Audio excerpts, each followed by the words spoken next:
Welcome to our Maine Adventures, Part 2.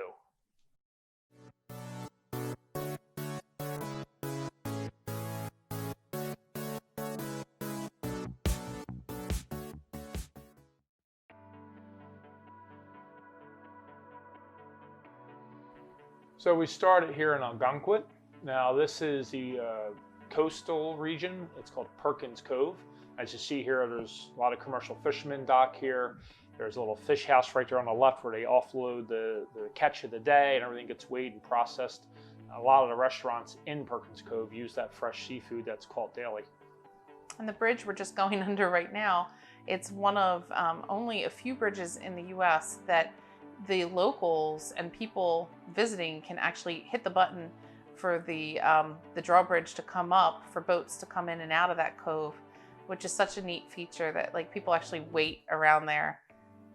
Yeah, and like I said, you see that big tall mast there.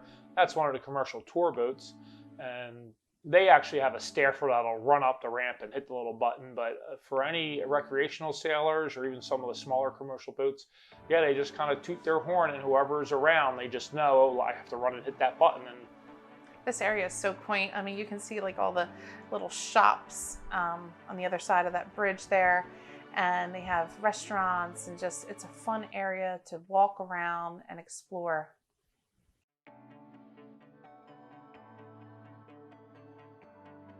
And this is the Weed Restaurant. It's when you first come into Perkins Cove. There are probably better places to eat, but with the restricted dining, it was pretty crowded. This was easy, and you can't beat that view. And they're all walking on the marginal way. The restaurant starts where the marginal way begins, and it's a 1.25 miles around this coastline here. It's just gorgeous, and they have benches for people to explore the area. Really cool thing to do in Ogunquit. Yeah, it's a really cool scenic trail. It cuts behind all these big, fancy, expensive homes, and giving you the best view in town. So I mentioned before about the boats. They're all lined up here, all the different charters you can get. And they have sightseeing tours. There's people that'll take you out fishing. They have sailing tours. Yeah, it's something typically you'd find in a coastal type of town. Yep, we'll have to do that next time. This was our exploring. That's the little fish house where they unload all of the catch of the day. Yeah, we really just had fun walking around the area and just seeing what it had to offer. I definitely recommend Perkins Cove for southern Maine.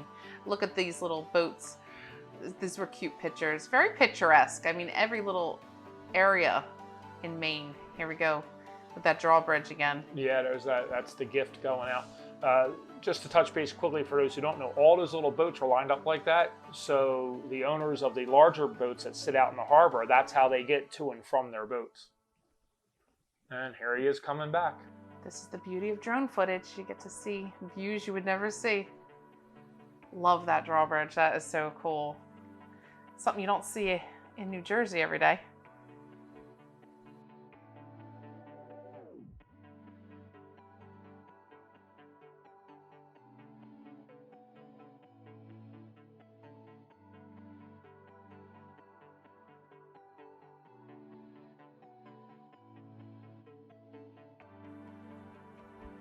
So those shops we mentioned earlier in the drone flyby, this is a little closer, up close view of them.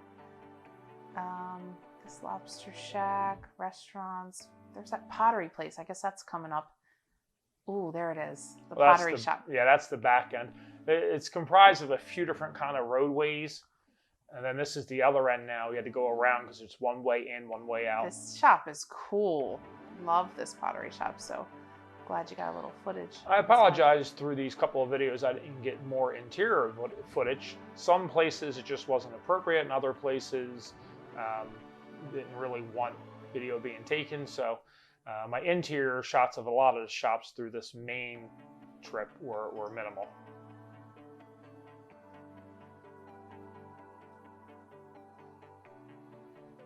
I'm assuming this is one of those stores where it's a kind of a co-op with several different artisans I know all the pottery they make, but all these other little things, the stoneware, the fountain stuff, all the wood carvings, I believe they're all different artists from the area.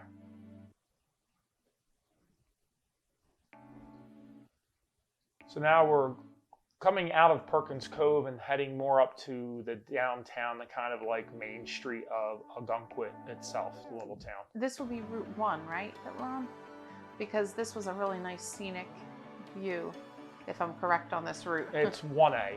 Yeah, and this is just that quintessential going through those New England towns. This is the road to take. You can take 95 to get to these places, but where's the fun in that, you know? Yeah, this actually had a true scenic route, shore road or beach road, that went all the way from where we were in York all the way up to Ogunquit, following the coastline. It was a very small, windy road.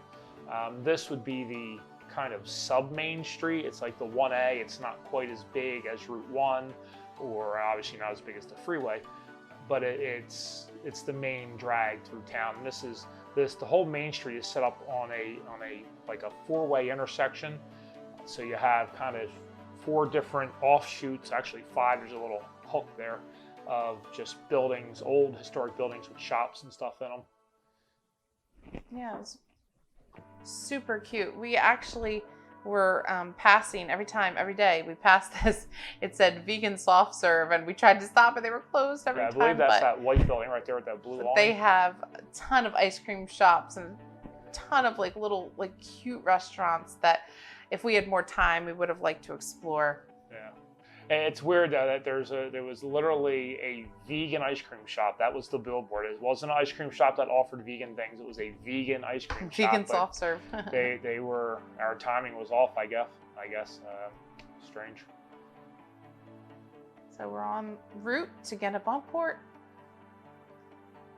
Now, Kennebunkport is kind of broken up. There's Kennebunk, which is kind of the town that sits inland, and then Kennebunkport obviously is along the water. Most of our trip here was comprising of the Kennebunkport area. So as we continued our drive, we slowly eased into Kennebunkport. And you start off kind of coming through this little type of shops here, shops there, a couple of really cool buildings, and then you hit what's called Dock Square, or the lower village, and that's kind of where everything is happening. Yeah, so me personally, I like all these quaint little shops, and Dock Square just was a continuation of that. So we had the Ogunquit right into Kennebunkport, and it was perfect. Yeah, it's funny. You can probably sense a theme to our travels. Everything is all the boutique shops. And all the what restaurants are there? Speaking of restaurants, we're about to cross over the bridge, and that is the world famous Clam Shack. And though there wasn't a line at that minute because it was still a little early in the day, when we were leaving the village, the line was across the bridge, so I didn't get to sample their fried clams. Also, because of COVID, this area is extremely crowded, and we were here the week of Labor Day, and it was still crowded, but at this time of day, we were able to get parking, and the local people told us that was just because of the whole COVID situation. It wouldn't normally be like that. That being said, there were still a lot of tourists out and about later in the day. And this is Allison's right here on the left. This is where we ended up eating our meal here. We sat outside under the big tent, and this was our view, right off the side of the tent. Those 3 little boats, we saw a theme around the little gift shops that they were selling paintings of those boats and mugs with those boats on them. So it must be something to do with the local culture. Yeah, it must have been an installation of some sort of an artist or something. But yeah, it's heavily featured in the area in their art galleries. As soon as we seen it, we knew we had to take some pictures and all, and I started my drone footage there. So again, very busy, hustle, bustle village. Several kind of shops and stores on these several side roads that kind of make a big square, and then of course the commercial fishing marina, as well as the people who personally dock their personal boats there. Really cool. A lot of history and historic homes in this region. And another place, again, 1,050,000 restaurants. There's the Boathouse, the world famous Boathouse, but there was no chance of getting there. They book like a month and a half out for reservations. So here we are at our seat at Allison's, and I thought the food was good. I had one of there's my love. I had one of the best bisques in Maine. Yeah. I mean, I enjoyed my lunch. I mean, I wouldn't say it was like the best meal I had, but it was good. It was good. And the location that we were parked right there, we could eat right there. And then that was the nice thing. Because we were able to park there, we were able to explore the town without paying for parking. That was really nice, yeah. And again, lots of shops after shops. Now, the thing with the restaurants in any touristy area, you have an option. You can eat or you can wait. And usually that dictates the quality of the food. So I'm actually standing over by the Boathouse restaurant right now. And yeah, you didn't see it. There were people there. I didn't want to get anybody on film who may not want to be on film, but there was literally a line out the door, a line at the valet, and it was only like 11:30 in the morning. It was ridiculous. Yeah, so you could tell that this is really a well-kept town, you know. Everything's super clean and nice and tidy. And then right outside of town, this was like number one on my list, was this, oh my gosh, I'm drawing a blank on the Episcopal church. It was the Episcopal church, but something by the sea. St. Anne's by the sea. Yeah, that's it. St. Anne's by the sea. And it was something by the sea. And again, look how tidy, like all the lawns are. Like everything just looks so nice. Oh, here it is. Walker's Point. This is the Bush compound, the former presidents. Of course, George Hubert Bush passed away a while back, as well did Barbara. But clearly the family was in town. This was Labor Day weekend, because there were 6 black Secret Service SUVs on the property. Now I'm kind of filming the main house here. This is a massive complex comprising of probably 8 houses and a few different garages and out sheds.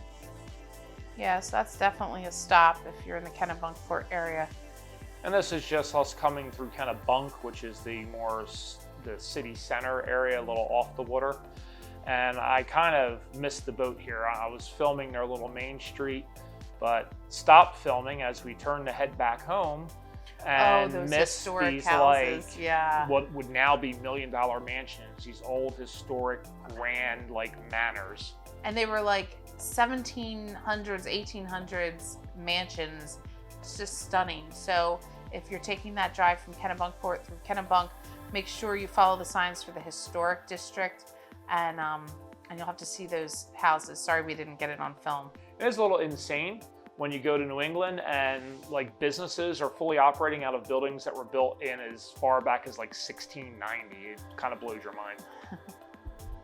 You know, we had such a blast on this trip. I can't wait to go back to this area and just see what else we can find and explore. I hope you guys had fun exploring with us. Until next time, guys. See yous.